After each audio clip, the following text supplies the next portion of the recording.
Dituno kena dationo diri mukaro aguibana boriken taino daka yaha daka koi. Yes, greetings everyone. My name is Roberto Mucaro Borrero. I'm a member of the Taino Indigenous Nation, and I'm very happy to be here today as I shared in my very brief greeting in my indigenous language, my Taino language. And I'm very honored to be serving as the moderator for this dialogue today that's going to focus on the new self paced free online course called Indigenous Peoples at the United Nations Project Access Online. I mentioned earlier for folks who are just tuning in, if you look in the chat section, if you click on chat and just scroll up a little bit, there are instructions for the Zoom interpretation feature. Today we have English and Spanish, so you'll just follow those instructions to listen in on the device, on the language that you prefer, either English or Spanish. So with that, we usually begin our programs with Project Access, our training program with some sort of with an opening, usually from either local indigenous representative or somebody who's available to share in that way. So we're very fortunate to have with us one of the local leaders from the New York, Connecticut area of the Schaghticoke Nation, Sachem Hawkstorm. He's a descendant of famed Schaghticoke leader Gideon Maui, and he's agreed to provide us with an opening today. So I want to just stop here before we go any further, and so we can begin in that good way and send those greetings out to everyone that opening out. So with that, I invite Sachem Hawkstorm to take the floor. Anyway, Anishik Mukro. Wigawa Washaunan Kasikpasek of the Schaghticoke First Nations peoples. Keanan Manimek Anishik Aninik Ponak. Keanan Manimek Anishik Aninik Shawanak. Keanan Manimek Anishik Aninik Touchgamuk. Keanan Manimek Anishik Aninik Wampanek. Oniowe Nibi Oniowe Kesos Oniowe Nikich Achwechtid Anishik Anishik Anishik Anishik.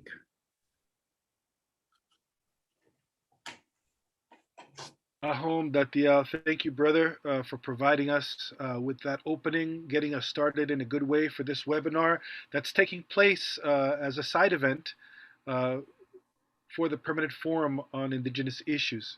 That's happening from now to the 30th. Indigenous peoples from all over the world, UN agencies, governments, they're gathering to speak about and on Indigenous issues. Indigenous peoples are also presenting their concerns on the various topics that are being presented over these 2 weeks.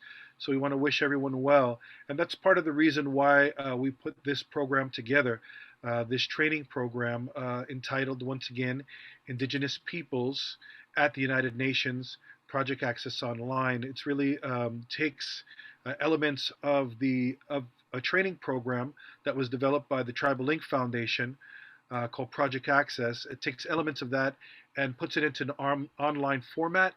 And we'll talk a little bit more about that. But just before I move on, I just want to provide an opportunity for Sachem Hawkstorm just to maybe share a little bit, because besides being a local leader and having tremendous projects with the Schaghticoke First Nations, he was also and is also a Project Access alumni.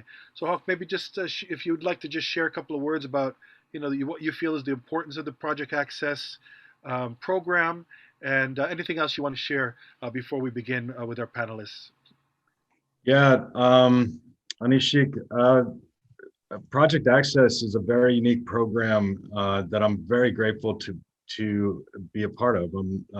It introduced me to the way that you can navigate around the UN system. A lot of times when Indigenous peoples come to the Permanent Forum, they're coming with, you know, the most important problems in their communities. And when you're coming, your community probably spent every last penny they could to get you there.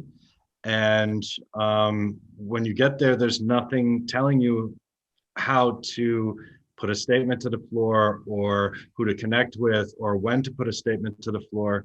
And this project actually not only helps people learn how to make a 2 to 3 minute statement, learn when to present that statement, what issues that statement goes towards, but it also has a follow through where this amazing team that has become a family to me will also help guide you through the system as we go. So it's not just about the training that happens in the beginning, but it's got the middle and the end. It's the follow through is amazing, and some of my best friends in the world are not only in this room right now, but I have been introduced to through this project access and through Pamela Kraft, who is in all of our hearts and minds today. So I'm grateful to be here. I'm grateful to see so many people showing up for this amazing platform, and I'm just always grateful to be a part of it. Holmes Hitchum, and thank you very much for sharing that and Haber for compartido esto.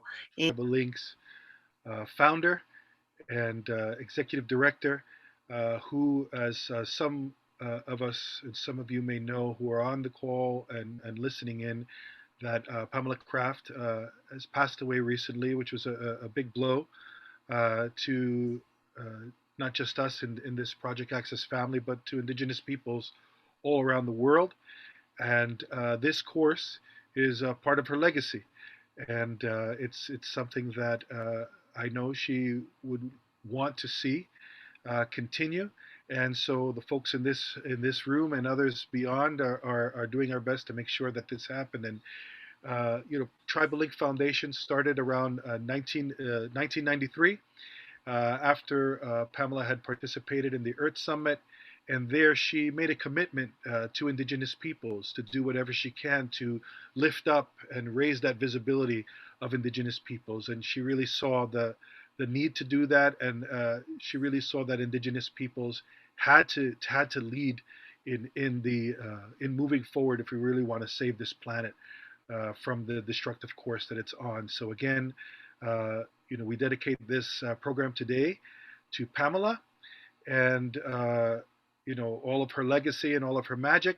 And I'm sure our other panelists will be sharing some additional thoughts on Pamela, but I really just wanted to start out there and begin right away with introducing our, I get a little emotional here with this, and because we all do miss Pamela quite a bit. But I want to introduce our colleagues, because this program today is not only a production, and the course is not only a production of Tribal Link Foundation, but it was the result of a great partnership between Tribal Link Foundation and the United Nations Development Program.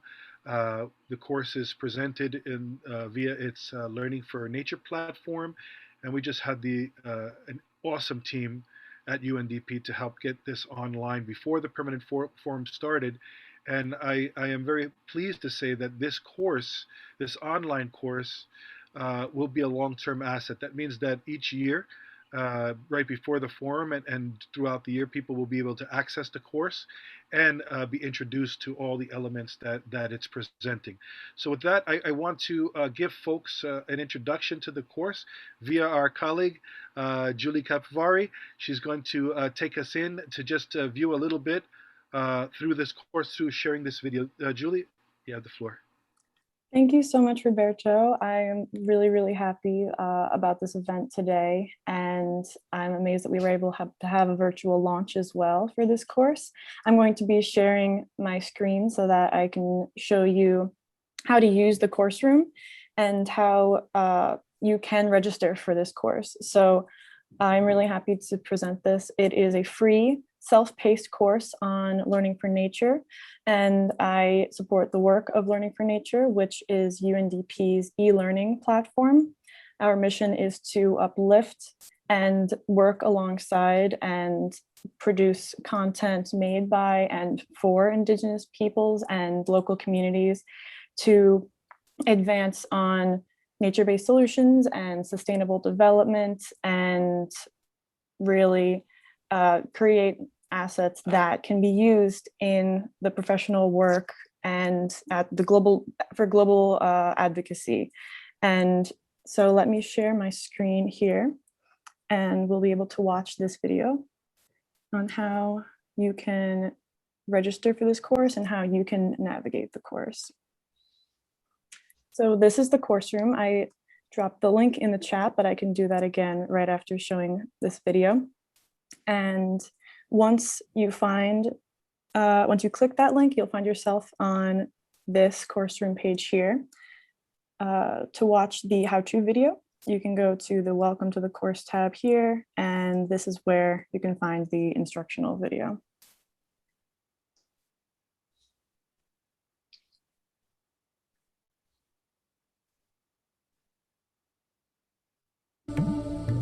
Welcome to the self-paced course, Indigenous Peoples of the United Nations, Project Access Online.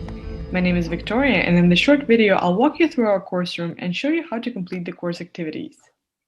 This is a self-paced course, which means that you can start the course activities and complete them at any time, going over the content at your own pace. When you enter the course room, you will find yourself on this page. There are several resources here that could be useful to you. If you need technical assistance, you can contact the course coordinator here. You can access the frequently asked questions here. And here you can find the course syllabus. The syllabus specifies the course requirements. You can also find this information on the course homepage. There are 3 required components of the course. We ask that you listen to all course lectures, pass 4 quizzes, and provide your feedback in the course survey. Once you complete these requirements, you will be able to download the course completion certificate directly from this course room. You will see a blue button that says Download your certificate above the course content section here. Now let's walk through the material that you will encounter in each module. I'll click on Module 1 to show you the typical activities. Again, you may start and complete each module at any time. There is no time limit for completing any of the activities. So the tabs for each module contain the video lectures, the discussion forum, and the quiz. Now, how do these components work together? The video lectures feature course experts who give you an overview of the module's topics. The workbooks accompanying the lectures allow you to take a deeper dive into each topic.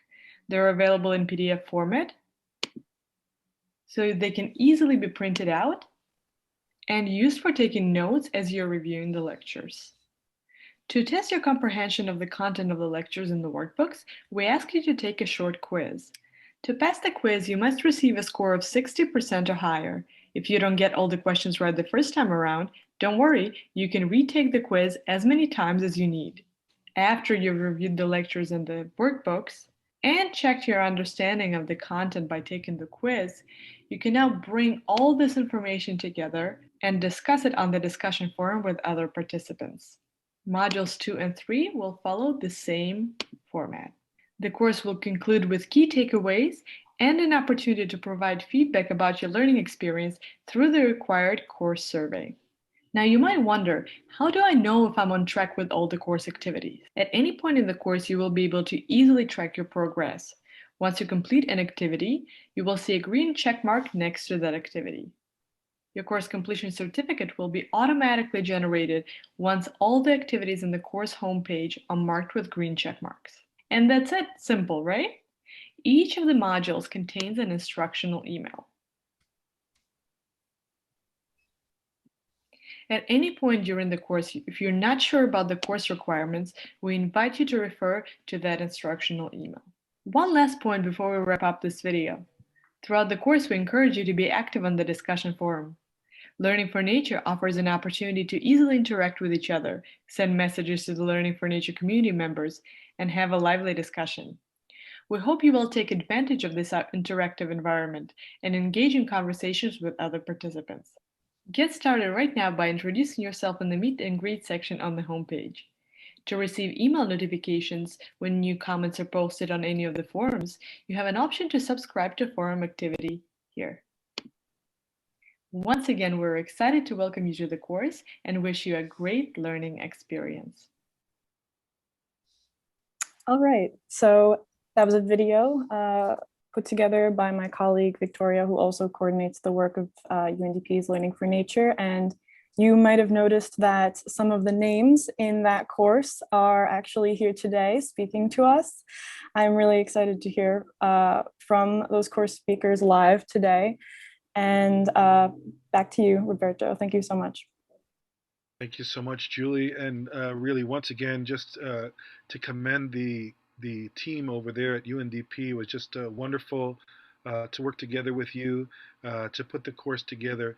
As we said, that this course is an online course. It's free, self-paced, and it really takes elements from the Project Access live session that happens usually during times that are not in the midst of a pandemic. You know, we're in the midst of these COVID times, and that has really hindered the ability for folks to travel. And of course, this means hinders your ability to travel to a place like the United Nations to take part in a live setting of the UN Permanent Forum on Indigenous Issues. But in order for the work to continue, we have to make do with the tools available. And for this reason, we've shifted to online.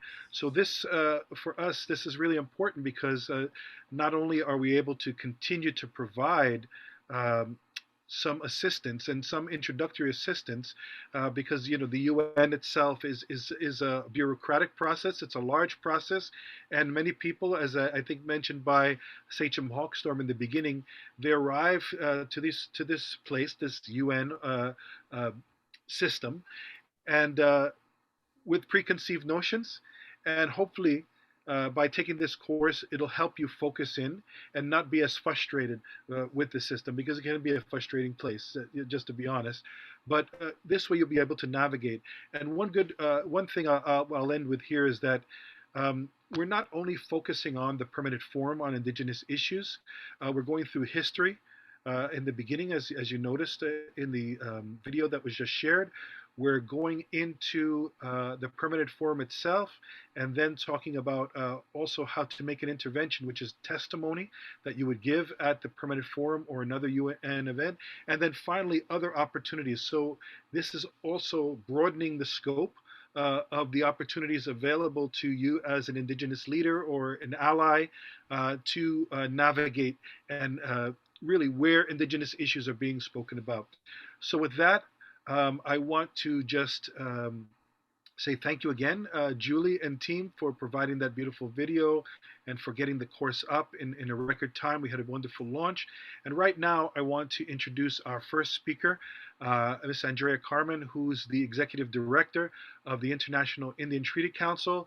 Andrea has been a lead trainer of this course since just about the beginning that we set up the live course, and she's one of the featured lecturers on the program, on this live version of the program. So with that, I want to turn this over to Andrea. When you're ready, Andrea, unmute. You have the floor.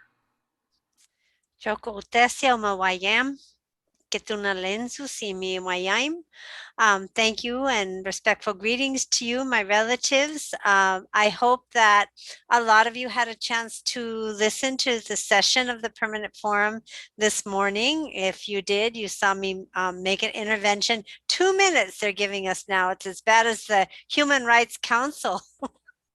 Getting worse and worse. And even then, I know there were a lot of people that didn't get to make their statement on the core issue that probably we care about the most, which is our human rights. But, you know, as we're doing with this online course and even this webinar, we recognize that our peoples have always been able to adapt. We've been resilient.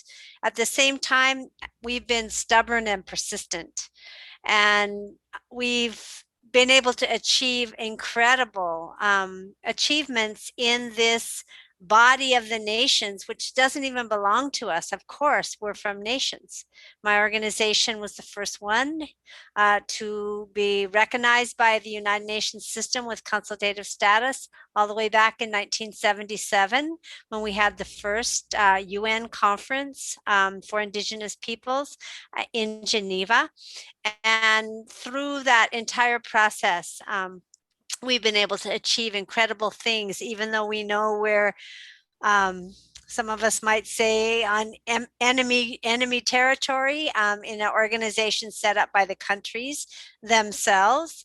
When I do the training, I make sure to let the Project Access trainees understand that even though you'll see so many of us in our regalia there, we'll start with an Indigenous opening ceremony. Still, this is the second largest body in terms of participation at the United Nations, right after the Commission on the Status of Women meetings. Still, this is not a body that belongs to us. It belongs to the United Nations, which is an organization of the very states that are causing a lot of the repression and oppression that we're suffering and continue to suffer to this day. But within that context, I'm so proud of Indigenous peoples and what we've been able to accomplish. It started out just a few of us more than 40 years ago, and now there's literally thousands of Indigenous peoples working in the system. And we're recognized as experts. The very first body we had at the UN, the Working Group on Indigenous Populations, we weren't recognized as peoples yet then. And in fact, check out the name of the UN Permanent Forum. We're still not recognized as peoples. Put that on your to-do list, next generation of activists. We're issues still in this body. And when we first started talking about establishing a permanent forum, we recognized that the Working Group on Indigenous Populations as a working group was a big step, but it was not destined to last forever. Just being a working group, we wanted something permanent. And these discussions happened in meetings of the working group back in the early 1990s, I think, with the first meetings I went to with just Indigenous peoples. Then we brought in the states, and actually were able to create 20 years ago this year the permanent forum. But we wanted something that would be permanent, even though we know nothing in this universe is permanent, but as permanent as we could get. We wanted something high level, which we achieved. The permanent forums right under the UN Economic and Social Council. We wanted it to be broad in mandate, not just focus on human rights, but on economics, on culture, on environment, on education, on health, and we got that. What we didn't get is a body that could actually intervene directly to help us solve the different struggles and issues that we were facing on the ground. It's an advisory body to the UN Economic and Social Council.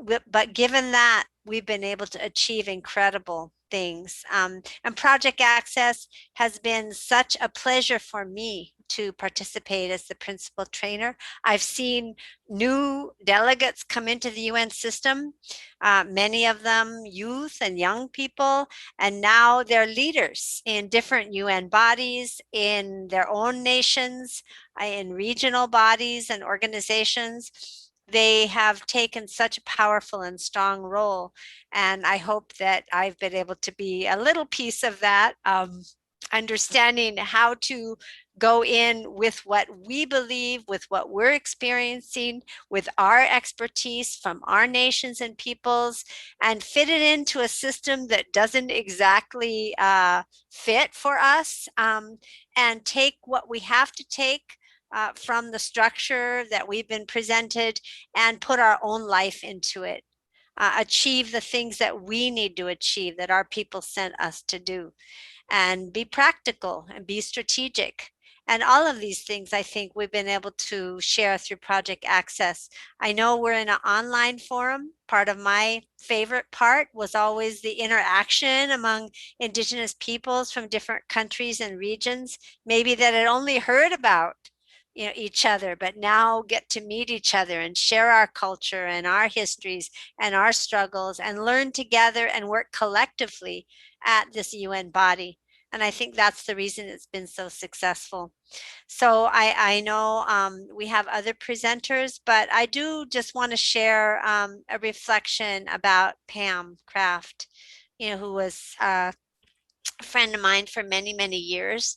And that's that you don't often find a non-Indigenous person that works to provide resources so that we can participate and have our own voice, but yet never tries to control what it is we're going to say or how we're going to participate, but provides the opportunity for us to decide how we can be most effective in this body and other UN bodies, how the voices of our peoples can be heard, and how we can advance in getting a voice and getting mechanisms and bodies and results that affect us in a positive way on the ground.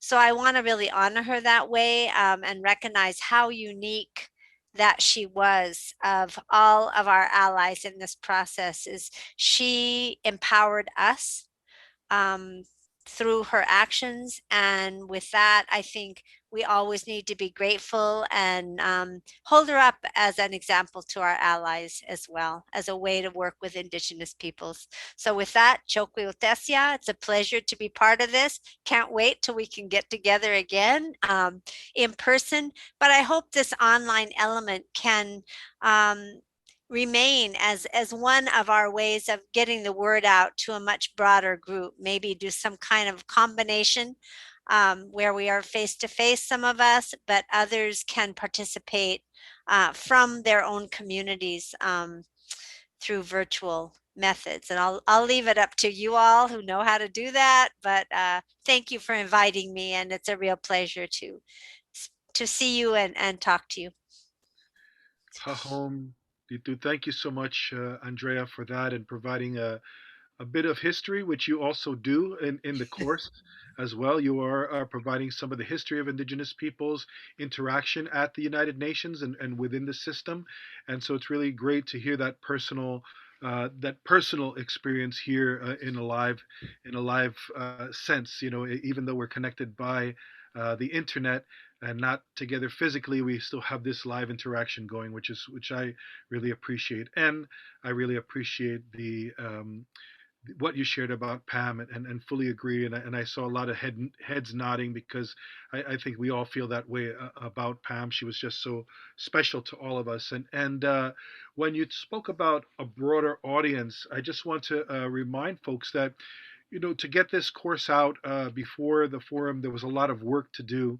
And the course right now is available in English. However, I'm very happy to let you know that the work is being done as we speak to produce the Spanish version of this course. So it'll soon be available to Spanish speaking relatives, and then other languages will be added as we continue to work, raise funds for those translations, etc., to make sure that this is available, and this introductory course is available, as Andrea said, to as many folks as possible who might want to enter this UN system, but also that these skills and learning these things are not only useful at the UN, you could use them at the national level and also at the local level, really highlighting your rights. And I think that some of our other presenters will be speaking about that. One thing that this course also does, as I mentioned previously, was expand our view. Yes, the permanent forum is a major focus. However, there's many other entry points within the UN system for Indigenous peoples. So with that, I want to introduce our next speaker, Morse Flores, who will hopefully share a little bit about those other entryways that we talk about in this online course.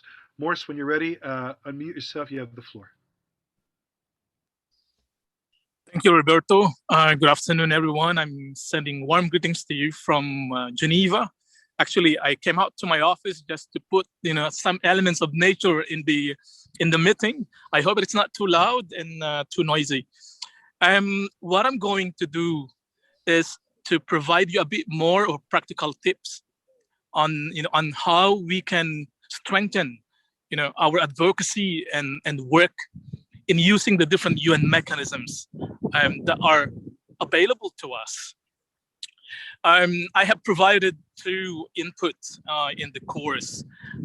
One is on the UN Voluntary Fund for Indigenous Peoples, and the other one is on the UN Fellowship Program for Indigenous People.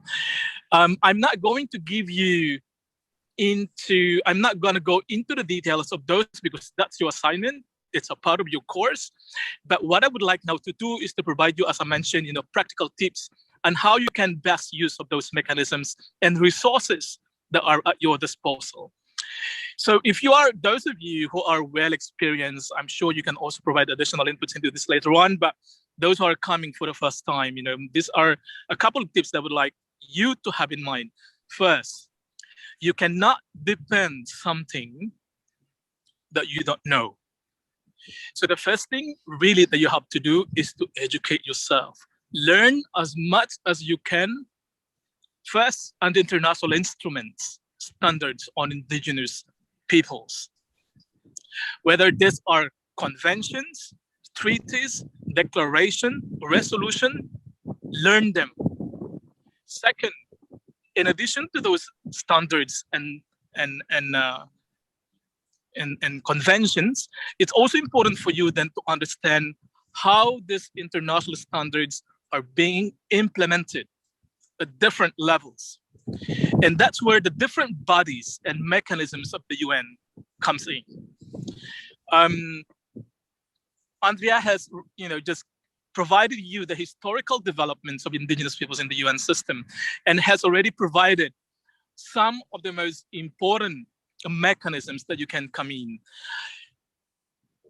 For you, the second most important lesson that you need to understand is these bodies and mechanisms have different mandates.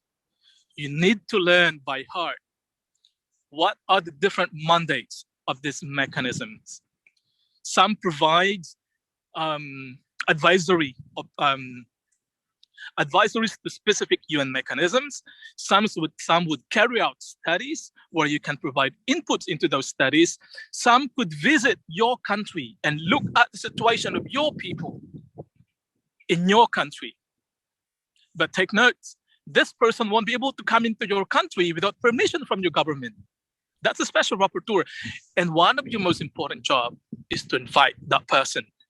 All right? So then, in addition to learning those standards and mechanisms, it's also important for you to understand that when you come and participate in these mechanisms, there are different stakeholders. One, of course, are indigenous peoples, your own people. The second one are governments. Third, it could be the international organizations like the UN system. And fourth, it could be other stakeholders, private sector, for example. You have to take note that each stakeholder have their own interests. And the first thing that you need to learn is when you go into a negotiating position or time, there are things that you can compromise, there are things that you cannot compromise. And the things that you cannot compromise, you should know that even before coming to those meetings. You have to consult your people before coming in. You also need to understand that those different stakeholders, you have to do mapping. Some of them are your natural allies. Some would be on the other side of the table. Now, as I mentioned, keep your friends closer, keep your enemies much, much closer to you, because these people are going to be the one that you will be dealing with specific provisions of international standards, specific recommendations that you need to follow up. I guess finally, for me, the most effective that I have seen indigenous leaders and advocates that have come, whether to Geneva and New York, before going to those meetings, they have done their assignment even before. So for example, those who are coming to the permanent forum, you know that there are regional meetings before that.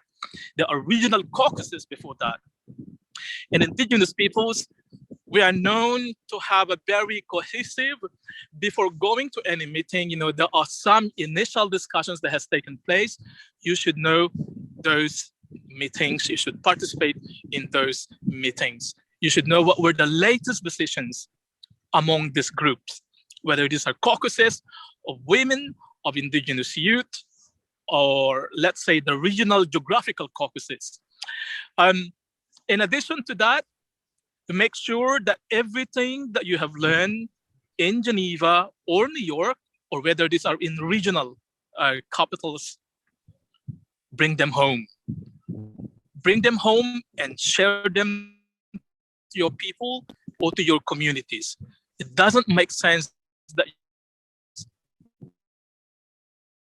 your organization. Knowledge is power.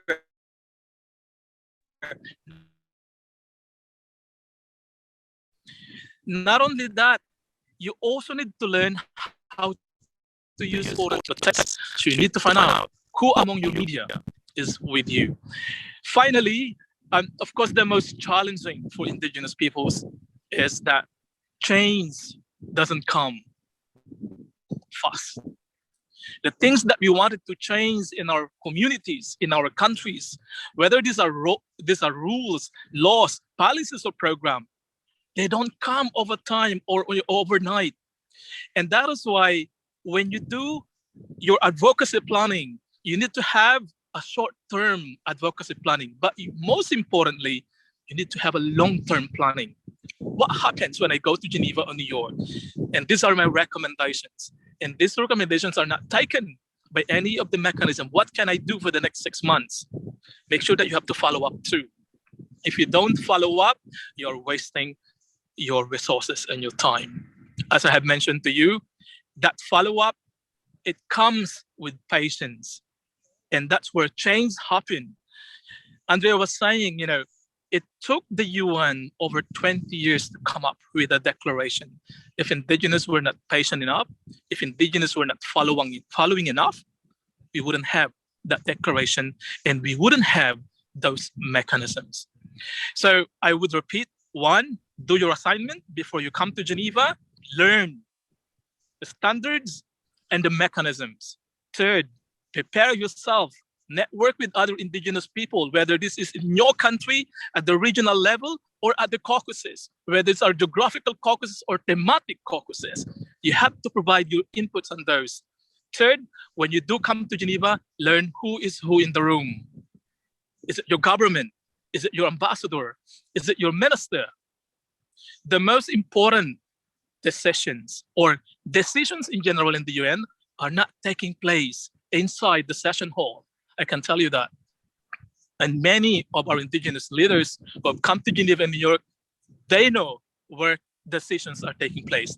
They're taking at the Serpentine Bar in Geneva or at Warwick Pub Hotel, Warwick Pub in Geneva, or at the corridors of the UN. Meaning that when you negotiate, you don't only focus on what is being discussed inside of those meeting rooms. And that is why side events are also a very good way for you to promote your issues. Those are the meetings that are taking place outside of the official meeting of the UN, like what we are doing now. And 4th, as I have mentioned earlier on, you need to go to Geneva, but you have to bring that back experience in your community. But most importantly, you need to follow up. Because if you don't, change doesn't come overnight, then you miss that opportunity. So thank you so much once again. I really hope that when you have the opportunity, when you go through the UN Voluntary Fund, learn about it, apply, and when you're given the chance to become a grantee, use every opportunity to use that grant to promote the cause of your people, but also for other people. When you come to the expert mechanism as a grantee, take that opportunity to meet with other bodies that are based in Geneva. You could go to the ILO. You could go to WIPO, for example, on traditional knowledge. You could go and see whether there is a meeting that is taking place, back to back with the meeting of the permanent forum or the expert mechanism. It could be that the Committee on the Rights of the Child is taking place a week before the forum. So you can go and plan ahead. You can go maybe 2 weeks ahead of time. So those are the practical tips. I hope that you will remember some of them when you have the opportunity to use them. Thank you so much, colleagues. Thank you so much, Morris. Great information there. And we are recording this event so that if you want to tune back in afterwards and just go over what people are sharing, you can do that. Right now, I want to go to some of our respondents. They've heard what's been presented. Each of these respondents just have wonderful, incredible resumes, like our other speakers. They're also all Project Access alumni. That meaning that they all participated in this course. And as Andrea said, um, over time, some have become trainers, mentors, and this is what we tried to do when we are building this Project Access family. So now, right now, we're going to go to the respondents. But before we do that, I have to introduce Nina because she's our collaborator from UNDP and has just been a real force in all of this moving forward. So Nina, please, as our good ally and partner and comrade, please share a little bit from the UNDP perspective. Thank you. Excellent. Thank you so much, Roberto. And Dobar den. This is my native Bulgarian language that I have to remember to speak more of. Thank you so much for being here and on this wonderful Earth Day, even though we all know Earth Day should be every day. I'm really happy to be here for a very special side event at the Permanent Forum, and I really can't believe it's the first Permanent Forum without Pam Kraft, which is very unusual, and I am having a hard time imagining a Permanent Forum without Pam's presence. So I do dedicate this session to her as well. She's my mentor and close friend. And I've had the pleasure of working with Tribal Link for 15 years now, and also with UNDP. So these are my two homes in and around the United Nations. UNDP, the Nature for Development Program, and Equator Initiative in particular has had a very long-standing partnership and friendship with Tribal Link Foundation, and the course, Project Access course, being as unique as it is, there really is nothing else like it, has been something that has been a priority for us to support. We've hosted it physically in conference rooms at the UN when the UN was open. Really, as we'll learn in the course, as you'll learn in the course from the speakers here, it hasn't been easy for the indigenous peoples to have a space at the United Nations. And this course is our effort to make sure that that trend continues to be reversed. All of you have fought so hard over decades and decades to make sure that this political space is opened up and that you are part of the human family of which the United Nations wants to be a representative. It wants to be the representative body, but it won't truly be that representative body without your full participation and engagement. So thank you for all the work you're doing. We're here to help and to serve you and your cause. That's my commitment, and I want to continue to be your ally inside a large body like the United Nations, like UNDP. My colleagues, Julie Capuvari and Diego and Victoria and Martin, all of us who are off screen are here to support as well. So please let us know how to help. And thank you so much for being here. Thank you for all your work. Back to you. Thank you so much, Nina. And, I just want to make sure that folks know that in that section where we talk about other opportunities, we do bring up UNDP and some of the programs. And Nina, just very quickly, if you could make the announcement, one of the opportunities coming up for Indigenous peoples is the... Thank you for reminding me. We've just launched the call for nominations for the Equator Prize. The Equator Prize is something that the Equator Initiative Partnership hosts and offers to Indigenous peoples and local community efforts to protect biodiversity, climate mitigation, climate adaptation, and just all efforts to protect the environment with traditional knowledge, innovations, and so on. So if you know of, or if you have an initiative at the community level, please nominate them. The deadline is May 10th. We may extend by another week. You hear it here first, but please get your nominations in. And this is really the main way in which we can support your examples and your best practice and try to scale and promote it at the global level. So please, we're dropping the link right now for the call for nominations for the Equator Prize 2021.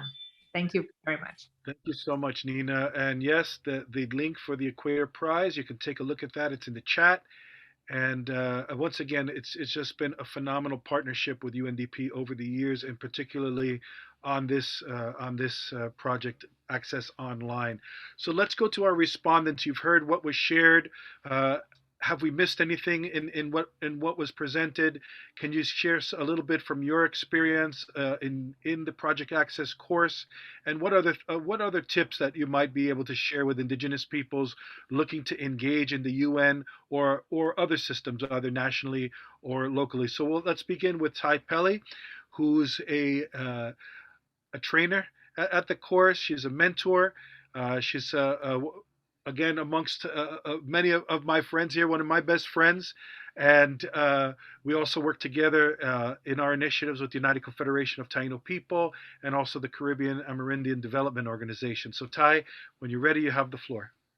Aho Mukaro and Taiwei Guaitiao.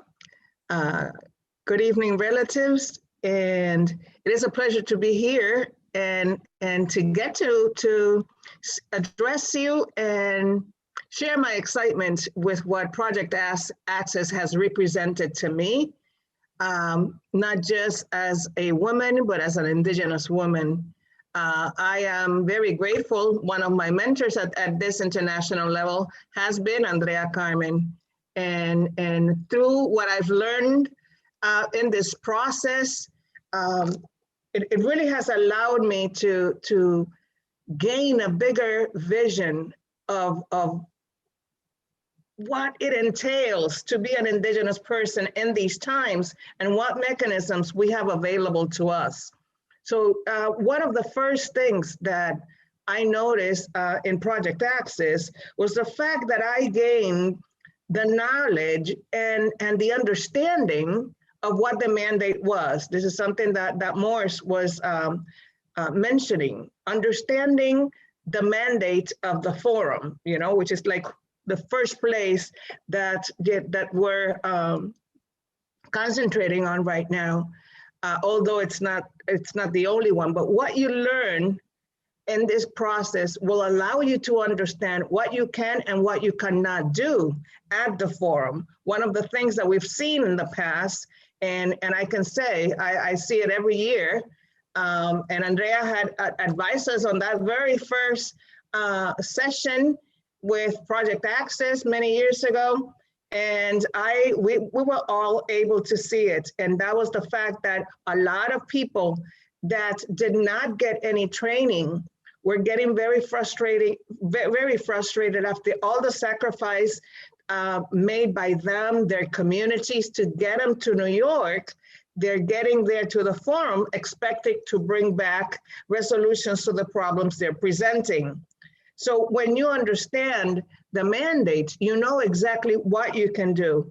Another thing that it's really important is, again, and I have to stress it, it's becoming familiar with the instruments and conventions, declarations, etc. I may not be, I have not memorized the UN Declaration on the Rights of Indigenous Peoples as Andrea. The lady can quote you any article at any second, but I know exactly where to go.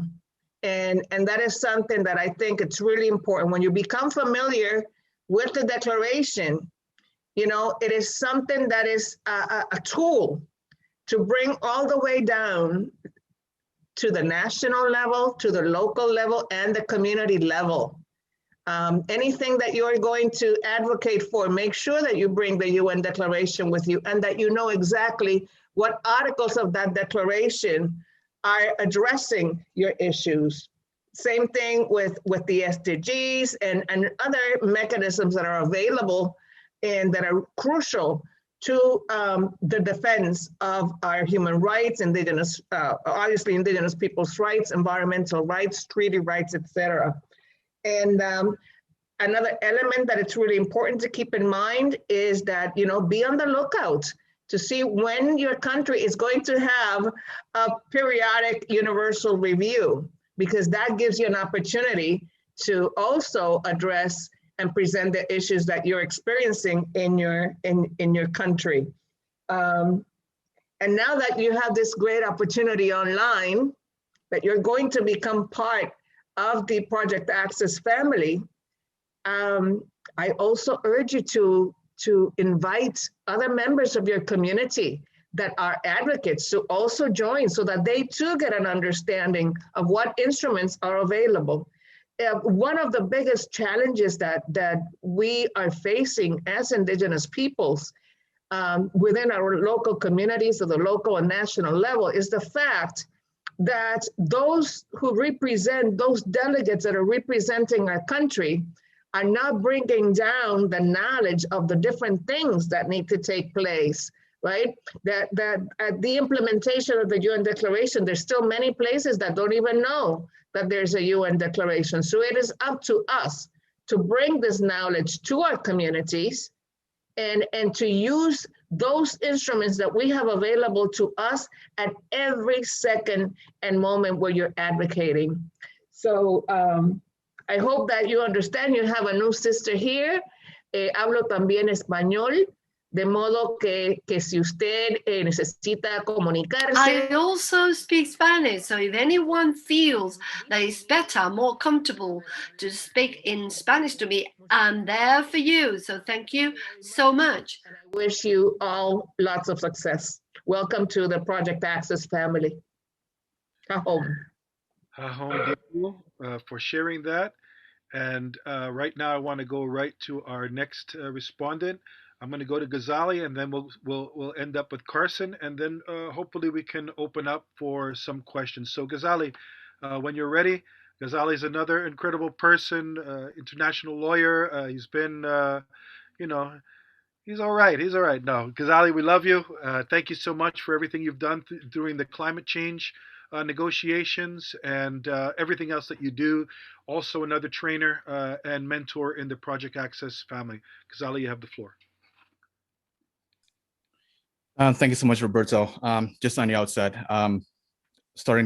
getting into this Zoom, I just want to say that I miss Pam incredibly. So getting that out of the way, so that if I break down at any point, you know why.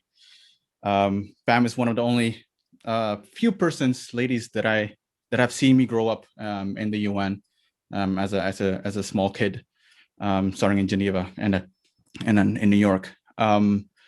So TribeLink and Project Access has a very, very special place in my heart, and always willing to participate in any way, shape, or form that I can. And it has helped me a lot. But I don't want to talk about myself. I definitely don't. I hate talking about myself. I don't want to talk about how Project Access can help you. In addition to, like, Morris, you said a lot of good stuff, man. Like I had a list of things that I wanted to say, and then it had like strike that. And so there's little things that you can say that they can add up to that, actually. But yeah, man, like you took away my sunshine, man. But I'll give it a try, though. I'll give it a try, and maybe shape it into my own words. In everything that I've learned, and I've been at the UN for almost 20 years now. You can see it at my hair running away from my face. I've been at the UN for 20 years, and one of the biggest lessons that I've learned is that if you want to change one thing in the UN, you have to do 99 things right. Meaning that you have to not put all your eggs in one basket. You have to, it's a big monster, the United Nations. Right now, we're at the Permanent Forum on Indigenous Issues, and in a couple of months, we'll be joining the expert mechanism. But those are just a few of the many bodies that affect our lives. That we have to influence as Indigenous peoples. Now, people that are watching it right now, and please let us know in the chat if you're also tracking the Permanent Forum, because that's also very important. Let us know if you're watching the Permanent Forum, that you cannot do anything by yourself. And that is why it is super important that we all master the system. Whole Project Access is geared towards you mastering the system so that you can use it to your advantage. Not just the UN system, but the policy-making system in general, that you know how to use the declaration, like Ty said, like Andrea said, know how to use the declaration. You cannot cook and eat the declaration. It is just a piece of paper, like Andrea is holding in her hand. It is just a piece of paper. However, it is up to you to breathe life into it. You have to use it. And I cannot emphasize this enough. I cannot emphasize this enough, that it's up to you to use it every day in everything that you do, and when it comes to policy influencing. But it also goes into training or making people aware in your community, in your council, in your governing structure. Tell them about the declaration. I've been involved in the World Conference on Indigenous Peoples process. We asked Indigenous peoples, what is the biggest takeaway from the World Conference? The question that was asked the most was, what is the declaration? So we have so much ground that still we have to cover, that we have so many things to do to make people aware of the rights of Indigenous peoples, and we cannot do that by ourselves. We cannot do that just by one statement. We have to push all these levers all at the same time together. And that is what the core issue or the core value is for Project Access. Yes, it is cumbersome. Yes, it is. There's a lot of content in there, but we better to give you more content than you need than to give you as little as you need, because you need to know the history. You need to know how to use the UN the Declaration. You need to know how to address the United Nations. If you've been watching the Permanent Forum the last couple of days, you've seen people being cut off after 2 minutes, and people didn't even get to the recommendations.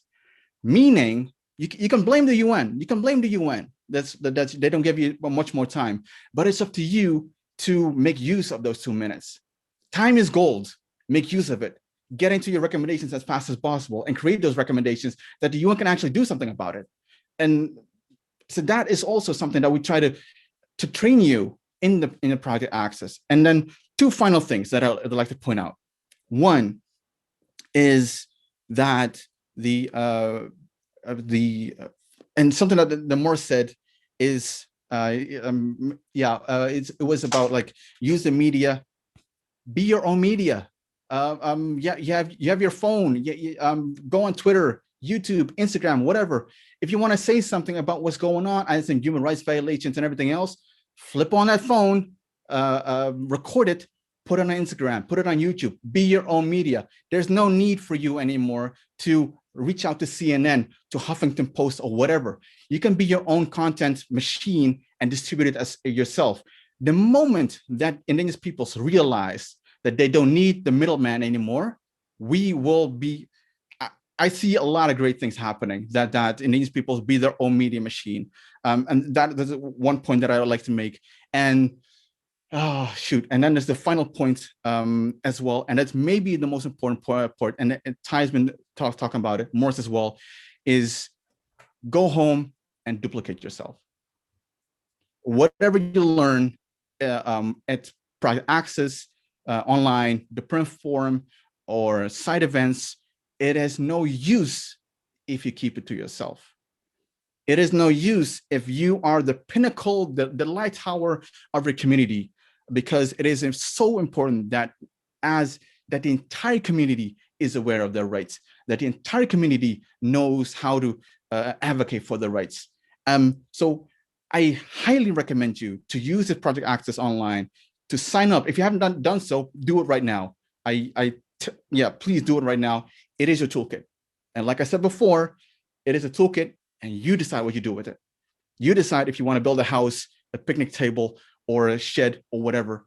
but this is your toolkit.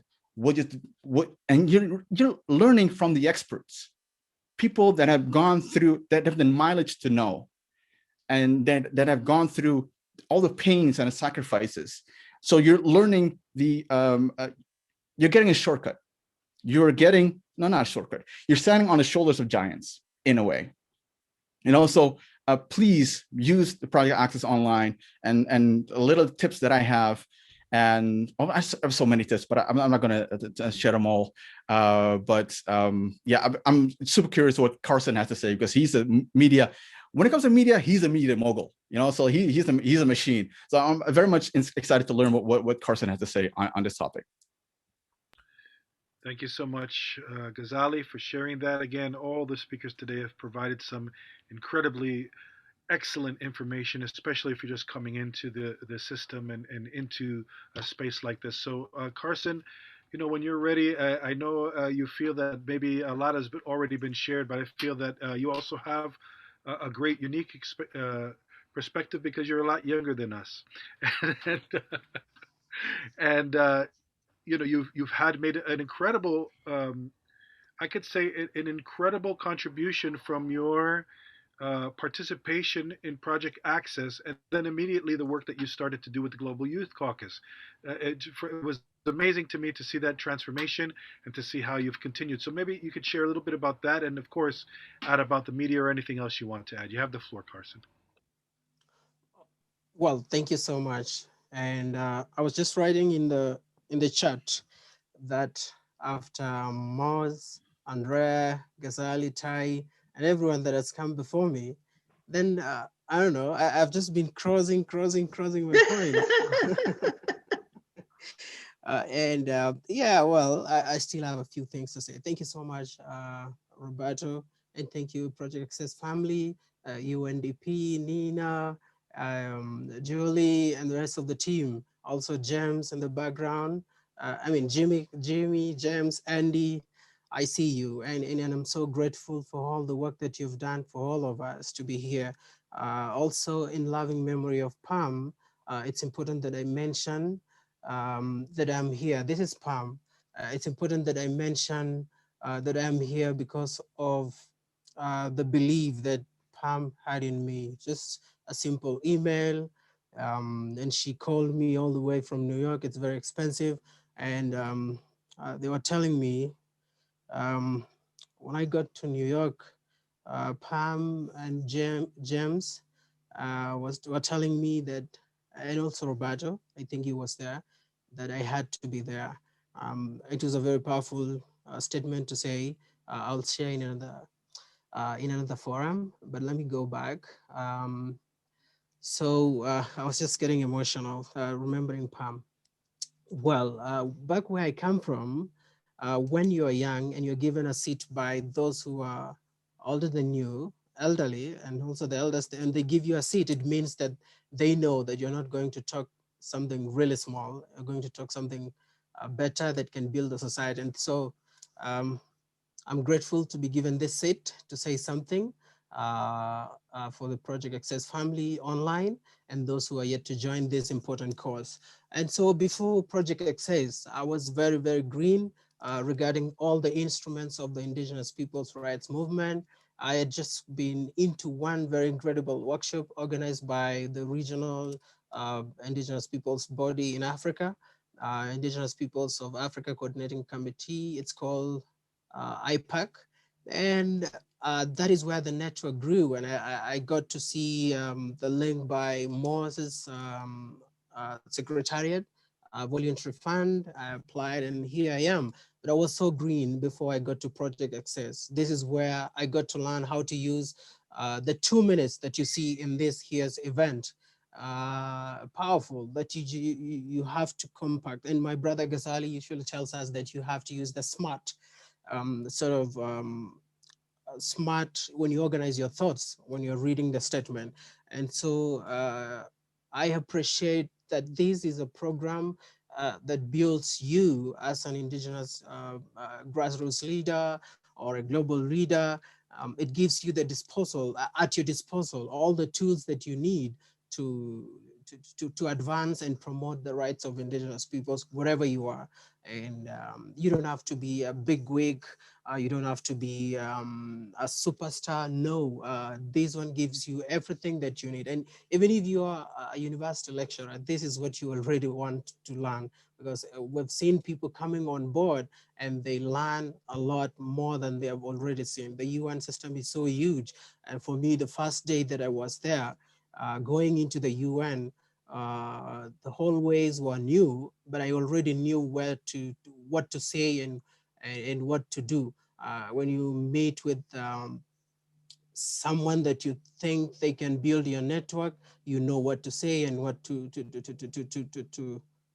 give. Most say that most this is incredible what you said. You cannot defend what you don't know. So that's it. That's really great. We all know that we have all these rights of indigenous peoples, but what specifically are you defending, or what are you talking about as an indigenous rights advocate?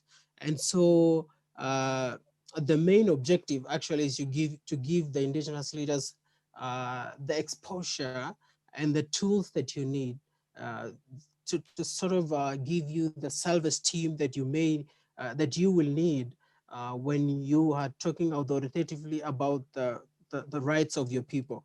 And you will get to understand the history. Andrea has taught us a lot about the history of the indigenous people's rights movement.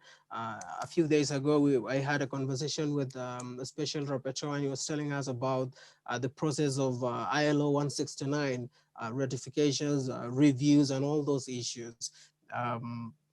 But you get to understand the tug of war that has been there between indigenous peoples and the member states of the UN. Those are the people that the member states that give their statement, and you see them being given more enough space in this year's permanent forum. But you're given 2 minutes, but you have to hit the nail on the head. And that's a really important thing. And so the most important thing, the priceless knowledge that I have picked is the intergenerational knowledge transfer. And you have seen all my teachers here. We have Roberto Mukaro, Tai, Andrea, and all those that are not here, like Elsa Stamatopoli from Institute of the Study of Human Rights, Columbia University, and other teachers that you wouldn't see here. A special mention to Ghazali is still my mentor to this day.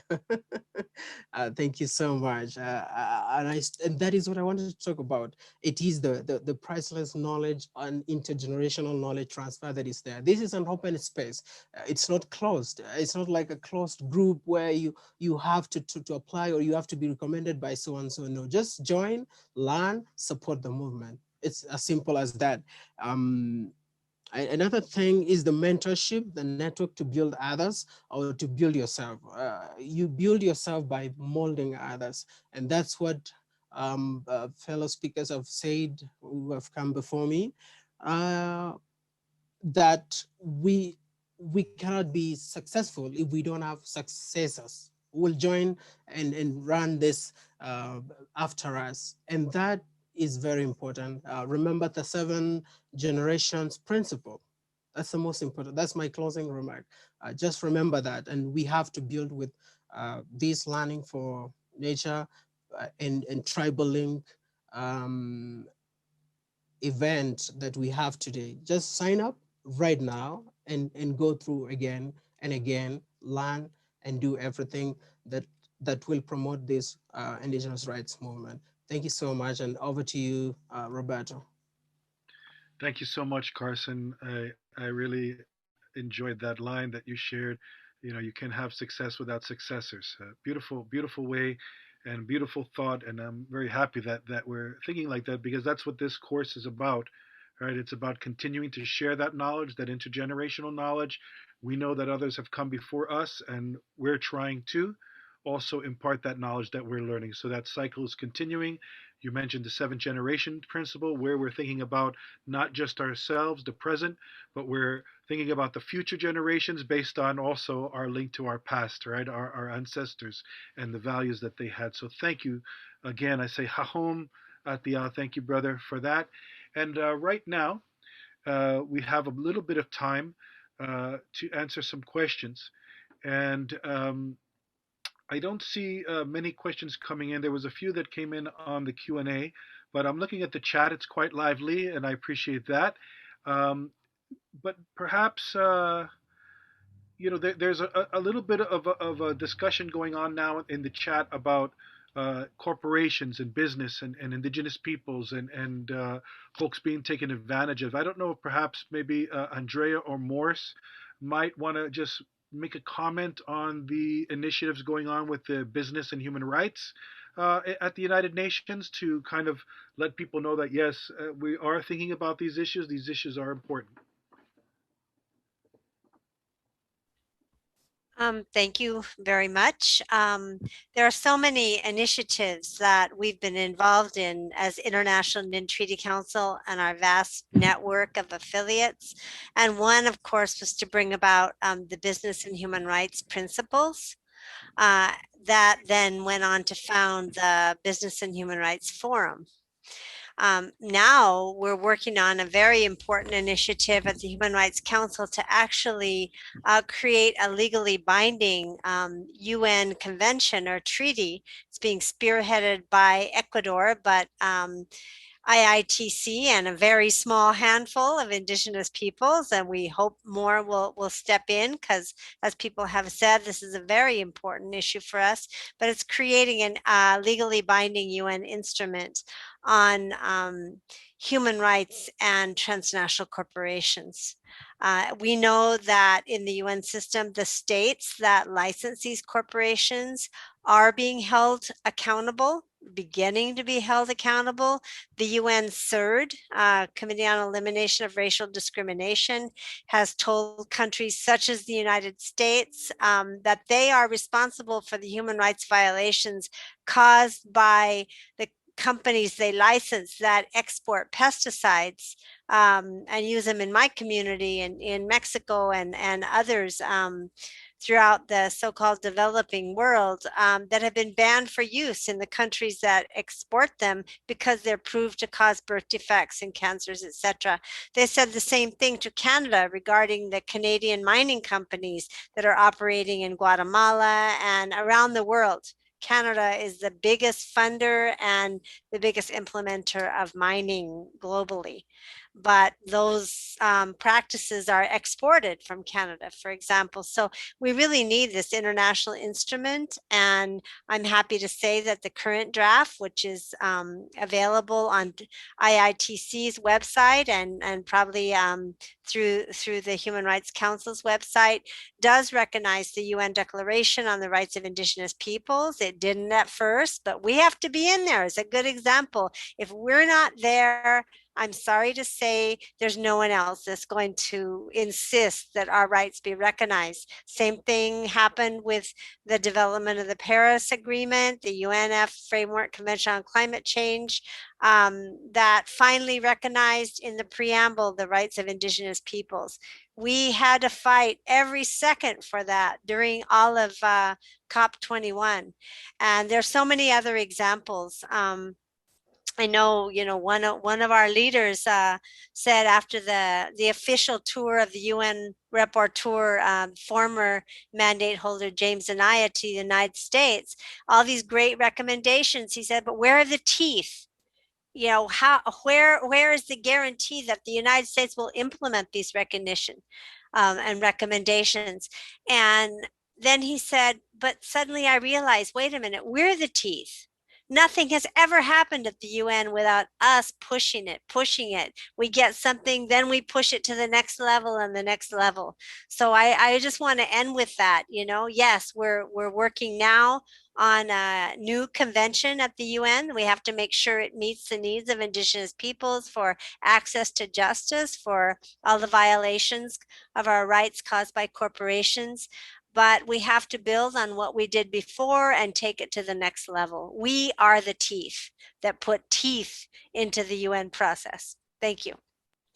Thank you so much, Andrea, for that. Morris? Maybe just a short inputs into this. Indeed, Andrea, you have highlighted one of the most important aspects of advocacy, especially in indigenous peoples. You have to take note, if there are no civil society or indigenous peoples represented, all these UN mechanisms are dead. They won't be functioning.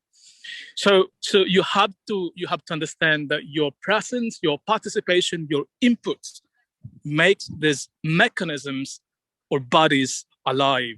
So on the issue of business and human rights, one of the most important or most recent development on this front is the fact that the Forum on Business and Human Rights, which is now the biggest forum that talks about business and human rights, they started to talk about indigenous people as well since the beginning, because they know that every time they talk about business and human rights, and they look at where are the resources, the most important resources in the world, whether this is on forests, on land, they will be staring at indigenous territories. And since the beginning, it was very important that immediately indigenous peoples saw this as another opportunity, to build on the issue. So within the Forum on Business and Human Rights, we do have an existing indigenous caucus.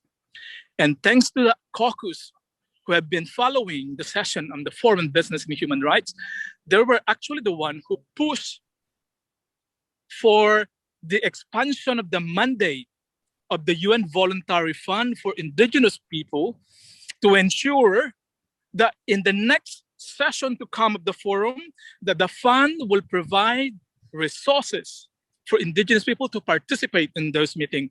Because I can tell you what's being discussed on that forum in human rights.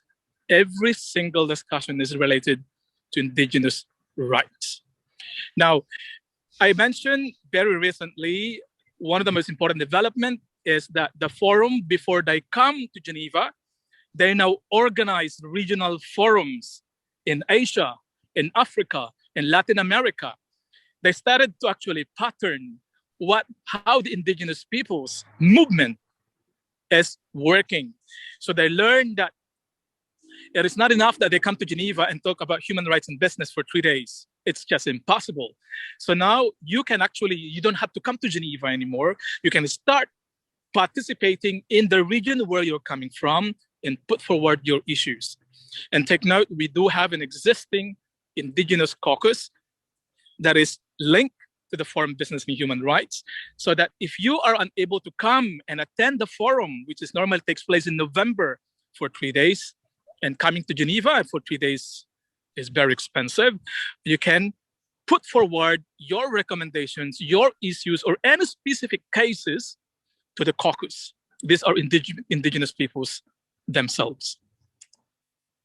Thanks, Roberto. Thank you so much. I want to give it to Ty. She wants to make a quick addition to this. And then we're going to invite our sister, Claudia Velandia, who also wants to make a brief statement as well. But it's an important one. Yes, what I wanted to add, which I think it's one of the best tools that we can use, is the fact that when we have situations that have come about because of violations by a corporation onto indigenous peoples, the best thing that you can do is community testimony.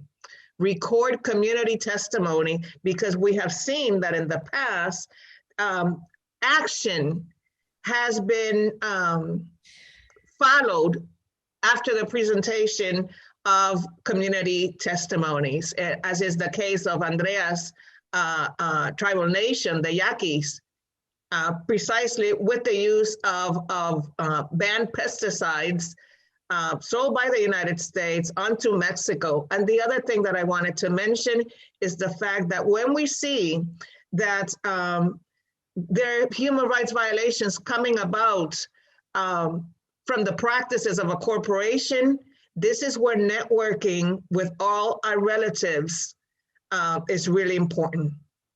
You know, indigenous people supporting indigenous peoples, as we saw perhaps Standing Rock, but it's something that we need to do at all levels. We cannot be, you will never just be an advocate for your particular nation once you start seeing what's happening in the world. And I think that creates a web of union that it's truly important. But please do not forget to take community testimonies, and document that, because that will help you lots. So, and that's what I wanted to say. Thank you so much, Ty, for adding that to this important discussion.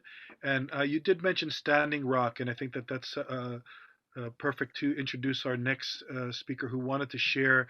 We spoke about in the beginning of losing a mentor and a friend, and these days we are losing elders and friends, and I want to invite my sister Claudia Valandia to unmute herself. I don't know if you could put yeah, there you are. And please just share a little bit about the passing of an elder and a movement leader, water protector matriarch, LaDonna Brave Bull Allard. Yes, good afternoon to all of you from New York, from Lenape territory. Thank you so much for giving me the time. I want to start by saying thank you to all of you. Thank you to Project Access for this great opportunity that's being shared with all of us. I have joined in the program, and I will be completing it successfully, I hope.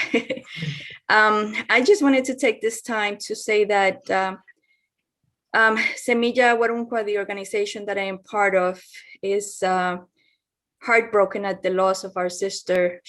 She was also part of our organization, LaDonna Brave Bull Allard, also known as Tamakawa Shtewin, Good Earth Woman. She was my comrade, my dear comrade, my sister, my friend. And on April 10th, she journeyed into the spirit world after a fierce battle with cancer. As many of you might know, LaDonna was one of the pioneers for the No Dapple movement, which started in 2016, founder and landowner of the first resistance camp, Sacred Stone. Her fierceness, true heart, and endless commitment, dedication, and devotion to her nation and to the halting of the Dapple movement, which actually still operates illegally today, was a historic fight. Dapple must be shut down. That's something that we have to keep on saying at an international level. She will always be remembered as the one who, alongside the youth, shook and woke the world as she summoned over 1 million people in the protection of the water and over 20,000 to gather, Indigenous and allies, all answering the call by the Missouri River. As worldwide echoes of Miniwichoni resonated across Mother Earth. So internationally, we mourn collectively the loss of our inspirational warrior sister. Thank you for the time. Thank you so much. I mean, it's important because, this is what we need to do. We're talking about that exchange, and we need to lift up our leaders as often as we can. And, we also express our sincere condolences to the family and all those who loved her. And one of a great photo that I have, even though it's a little blurry, is a photo with Pamela Kraft and LaDonna with Chief overlooking Horace all together. And I'll share that with you, Claudia, and hopefully with the family. But again, it's not the best photo, but you can see them all together. It's a very powerful moment, and I was happy to have been there. So we're winding down to the end of our program. I just want to thank all of our incredible speakers today for their generosity of time, and not only here, but for the movement itself. I mean, these are all just incredible people, and I'm truly honored to call them friends and family. So Andrea Carmen, Morris Flores, Carson, Kiburo Gazalio Horela, Ty Pelly, Claudia, Nina, and of course, opening us up in that good way and sharing Sachem Hawkstorm. Also want to thank all of our interpreters who have really helped us expand this knowledge and always do it, and they don't get enough credit for the difficult job it is to interpret in this way simultaneously, because often, many times we speak fast and we forget when we get excited, and they're doing the best they can. So we really want to send blessings to them, and really thanks everyone at UNDP, like Julie, who helped put this whole program together, opened us up, and all the folks behind the scenes, Diego, Daniel, Victoria, Martin, and of course Jamie. You have to send a big hug to Jamie for helping us get to this point. It's been a great collaboration. with all of you. And I invite you to check out the websites of the International Indian Treaty Council, for example, to be updated on various events. Look at the Tribal Link website. Follow what's going on at Learning for Nature, and continue to try to connect with us. Many of us are on Instagram or Twitter. You can connect with us that way, and we look forward to engaging with all of you. And how apropos that this event to talk about Project Access Online takes place on Earth Day. I know Pamela would be very pleased about that. Because of her love for the earth, really that was her driving motivation, that humanity and that love for this sacred planet that we all live on. In my language, we say ataveira as a way to connect, but I'm sure you all have your ways to connect as well. So really, we say seneko kakona in my language. Peace and blessings to all of you, and we look forward to continuing to interact and engage. We hope that you enjoy the Project Access course online, and please leave. We're looking forward to listening to the survey, because we will update the course as we go on, and make sure to use those resources. Download all those workbooks, because that's going to help you continue. So thanks again to everyone. I think we're at time now, so let's all just say until we see each other again. Thank you. Thank you. Thank you so much. Gracias a todos y todas. Gracias también. Merci beaucoup. Thank you so much. Thank you. Thank you. Coca-Cola to all. It's a pleasure working. Coca-Cola a todos. It sounded like Coca-Cola to me. But Good to see everybody. Everyone. bye. Thank you. Bye.